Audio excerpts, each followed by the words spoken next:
আচ্ছা, এখন আমরা যেটা দেখব সেটা হচ্ছে সুপার মেথডের ব্যবহার।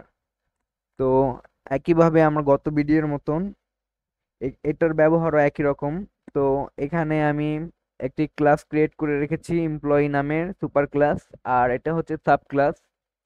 তো এখন কি করবে, এখন হচ্ছে মূলত এইটা হচ্ছে আমার ডিসপ্লে মেথড, আর এটা হচ্ছে আমার ডিসপ্লে মেথড। তো এখানে দুইটা ডিসপ্লে মেথড আছে। তো কম্পাইলার মানে কনফিউজ হয়ে যাবে কোনটাকে আমি কল করছি। এখন আগের ভিডিওটি যদি দেখে থাকেন তাহলে বুঝতে পারবেন বিষয়টা, আর না হলে আমি আবারও বলে দিচ্ছি। এখানে যদি আমি ডিসপ্লে মেথডটা না দিতাম, সুপারটা না দিতাম, সুপার কিওয়ার্ড, তাহলে যদি আমি রান করতাম, তো এখন এখানে একটা ইরর দেখাচ্ছে, কারণ কম্পাইলার কনফিউজ হয়ে গেছে।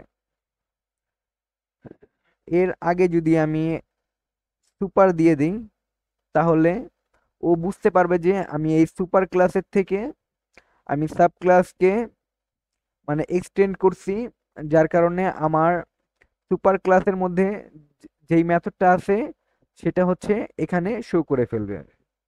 তো এখন যদি আমি এটাকে রান করি, তো দেখাচ্ছে 2000 আর হচ্ছে 5000, আর স্যালারি ইকুয়াল টু তো 5000 দেওয়াই।